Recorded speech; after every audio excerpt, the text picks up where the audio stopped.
Hello friends, வணக்கம். Welcome to just chillies. இன்றைக்கி நம்ம சேனலில் பார்க்க போகிறது தைப்பொங்கல் ஸ்பெஷலாக நல்ல தித்திப்பான 3 விதமான சர்க்கரை பொங்கல். ஃபஸ்ட்டு நம்ம பார்க்க போகிறது நல்ல தித்திப்பான கல்கண்டு பால் பொங்கல். ரெண்டாவதாக நல்ல டேஸ்டியான கருப்பட்டி சர்க்கரை பொங்கல். மூணாவதாக நம்ம பாரம்பரிய அரிசியான கருப்பு கவுனி அரிசி சர்க்கரை பொங்கல். எப்படி செய்கிறதுன்னு பார்க்கலாமா?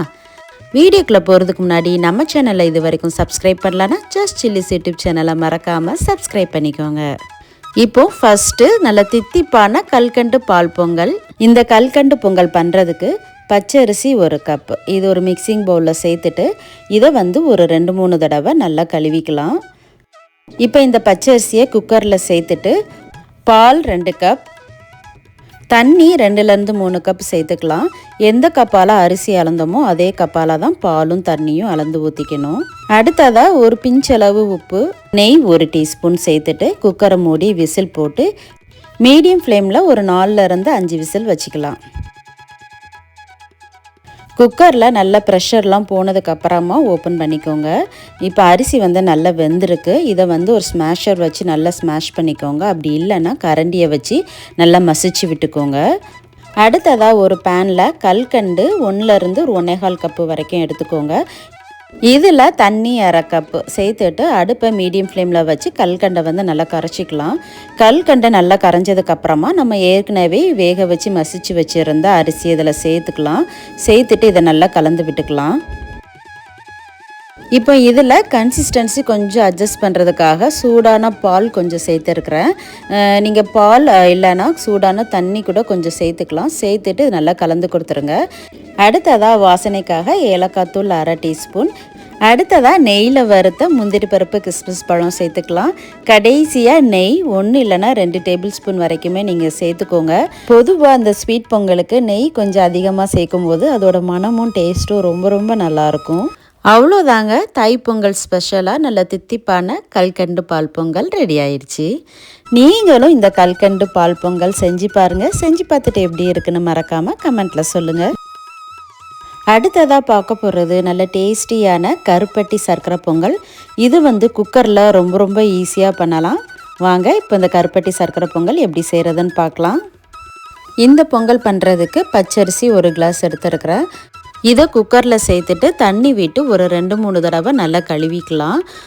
1 கிளாஸ் பச்சரிசிக்கு 3 கிளாஸ் தண்ணி சேர்த்துக்கலாம். ஒரு 3-4 கிளாஸ் வரைக்குமே நம்ம தண்ணி சேர்த்துக்கலாம். எந்த கிளாஸால் அரிசி அளந்தோமோ அதே கிளாஸால் தண்ணி ஊற்றிக்கோங்க. தண்ணி சேர்த்துட்டு குக்கரை மூடி விசில் போட்டு மீடியம் ஃப்ளேமில் ஒரு 4-5 விசில் வச்சுக்கோங்க.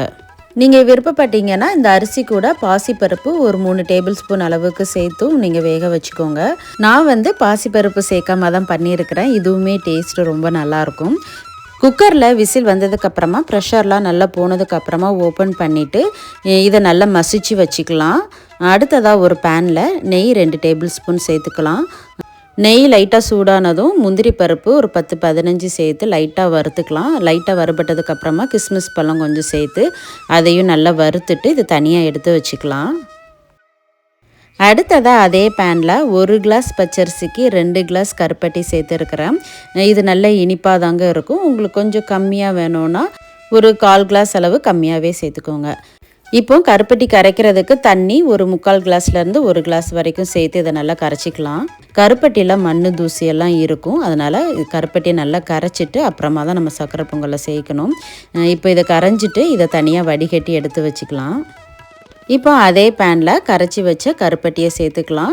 அடுத்ததாக ஏற்கனவே நம்ம மசிச்சு வச்சுருந்த சாதத்தையும் சேர்த்து நல்லா கலந்து கொடுத்துடலாம். இப்போ இதில் வாசனைக்காக ஏலக்காய் தூள் 1/4 டீஸ்பூன், சுக்கு பொடி 1/4 டீஸ்பூன், அப்புறமா நெய் 1-2 டேபிள் ஸ்பூன் வரைக்குமே சேர்த்துக்கோங்க. ரொம்ப நல்லாயிருக்கும். இப்போ இதெல்லாம் கலந்து கொடுத்துடலாம். அடுத்ததாக கடைசியாக நம்ம ஏற்கனவே நெய்யில் வறுத்து வச்சுருந்த முந்திரி பருப்பு கிறிஸ்மஸ் பழத்தையும் சேர்த்துக்கலாம். அவ்வளோதாங்க, நெய் மணக்க ஒரு சூப்பரான டேஸ்டியான கருப்பட்டி சர்க்கரை பொங்கல் ரெடி ஆயிடுச்சு. பொதுவாக சர்க்கரை பொங்கலுக்கு நெய் அதிகமாக சேர்த்து பண்ணும்போது அதோட மனமும் டேஸ்ட்டும் ரொம்பவே நல்லாயிருக்கும். உங்களுக்கு இந்த அளவுக்கு நெய் சேர்க்க விருப்பம் இல்லைன்னா இதை விட கம்மியாகவே நீங்கள் சேர்த்துக்கோங்க. நீங்களும் இந்த மாதிரி செஞ்சு பாருங்கள். செஞ்சு பார்த்துட்டு எப்படி இருக்குன்னு மறக்காமல் கமெண்ட்டில் சொல்லுங்கள். இப்போ நம்ம கடைசியாக பார்க்க போகிறது நம்ம பாரம்பரிய அரிசியான கருப்பு கவுனி அரிசியில் ஒரு சூப்பரான டேஸ்டியான சர்க்கரை பொங்கல். அதையும் எப்படி செய்கிறதுன்னு பார்க்கலாமா? இப்போ இந்த சர்க்கரை பொங்கல் பண்ணுறதுக்கு கருப்பு கவுனி அரிசி 1/2 கப் எடுத்துருக்கிறேன். இது ஒரு பவுலில் சேர்த்துட்டு இது ஒரு 3 தடவை நல்லா கழுவி எடுத்துடலாம். இதில் தண்ணி ஊற்றி ஒரு 8லேருந்து 10 மணி நேரம் கண்டிப்பாக ஊற வைக்கணும். இது நல்லா ஊறினாதான் அரிசி நல்லா வெந்து வரும். நான் கிட்டத்தட்ட ஒரு 10 மணி நேரம் ஊற வச்சுருக்கேங்க. நீங்கள் காலையில் பண்ணுறீங்கன்னா முதல் நாள் நைட்டு கூட நம்ம ஊற வச்சுக்கலாம். ஓவர் நைட்டு கூட ஃபுல்லாக நீங்கள் ஊற வச்சுக்கலாம். இப்போ இதை குக்கரில் சேர்த்து வேக வச்சிடலாம். நான் 1/2 கப் அரிசி எடுத்திருக்கேன். அதுக்கு 2 கப் தண்ணி, அதாவது 1 பங்கு அரிசிக்கு 4 பங்கு தண்ணி ஊற்றிக்கணும். நான் எந்த கப்பால் எடுத்தனோ அதே கப்பால் தாங்க 4 பங்கு தண்ணி ஊற்றிக்கிறேன். அதாவது 1/2 கப்புக்கு 2 கப் தண்ணி. நான் இந்த ஊற வச்ச தண்ணியை சேர்த்துக்கிறேன். உங்களுக்கு இந்த தண்ணி சேர்க்க விருப்பம் இல்லைன்னா இதை தூர ஊற்றிட்டு வேறு தண்ணி கூட நீங்கள் நல்ல தண்ணி யூஸ் பண்ணிக்கலாம். இப்போது இந்த அரிசியை சேர்த்துக்கலாம். சேர்த்துட்டு குக்கரை மூடி விசில் போட்டு மீடியம் ஃப்ளேமில் ஒரு 8லேருந்து 10 விசில் வச்சுக்கோங்க. நீங்கள் விருப்பப்பட்டீங்கன்னா இது கூட பாசிப்பருப்பு ஒரு 2 டேபிள் ஸ்பூன் சேர்த்து வேக வச்சுக்கோங்க. பாசிப்பருப்பு சேர்த்து பண்ணும்போது இன்னுமே டேஸ்ட்டு நல்லாயிருக்கும். விசில் வந்ததுக்கப்புறம் ப்ரெஷர்லாம் நல்லா போனதுக்கப்புறமா குக்கரை ஓப்பன் பண்ணிக்கலாம். கொஞ்சமாக அப்படி கையில் எடுத்து செக் பண்ணி பாருங்கள், நல்லா வெந்திருக்கு. வேகலை அப்படின்னா இன்னும் 2-3 விசில் கூட நீங்கள் வச்சுக்கலாம். இப்போ இதை ஒரு ஸ்மேஷர் வச்சு நல்லா ஸ்மாஷ் பண்ணிக்கோங்க. நான் கரண்டியாலே நல்லா மசிச்சு விட்டுக்கிறேன். இப்போ இதில் வெல்லம் சேர்த்துடலாம். 1/2 கப் வெல்லம் சேர்த்துருக்குறேன். 1/2 கப் அரிசிக்கு 1/2 கப் வெல்லம். இது கொஞ்சம் தித்திப்பாக தாங்க இருக்கும். உங்களுக்கு இதை விட இனிப்பு கம்மியாக வேணும்னா ஒரு 2-3 டேபிள் ஸ்பூன் கொஞ்சம் கம்மியாக சேர்த்துக்கோங்க. நான் சேர்த்துருக்கிறது சுத்தமான வெல்லம், அதனால் நான் டைரெக்டாக அப்படியே சேர்த்துக்கிறேன். நீங்கள் யூஸ் பண்ணுற வெல்லத்தில் மண்ணு தூசிலாம் இருந்துச்சுன்னா தனியாக ஒரு பேனில் வெல்லம் சேர்த்து கொஞ்சமாக தண்ணி ஊற்றி அதை கரைச்சிட்டு ஃபில்டர் பண்ணி சேர்த்துக்கோங்க. வெல்லம் கரைஞ்சதுக்கப்புறமா சுக்குப்பொடி 1/4 டீஸ்பூன், ஏலக்காய் தூள் 1/4 டீஸ்பூன். சுக்குப்பொடி ஆப்ஷனல் தான், உங்களுக்கு விருப்பமானால் நீங்கள் சேர்த்துக்கோங்க, இல்லைனா நீங்கள் ஸ்கிப் பண்ணிக்கலாம். இப்போ இதை நல்லா கலந்து கொடுத்துடலாம். அடுத்ததாக இதுக்கு நம்ம நெய்யில் வறுத்த முந்திரி பருப்பு கிஸ்மிஸ் பழம் சேர்த்துக்கலாம்.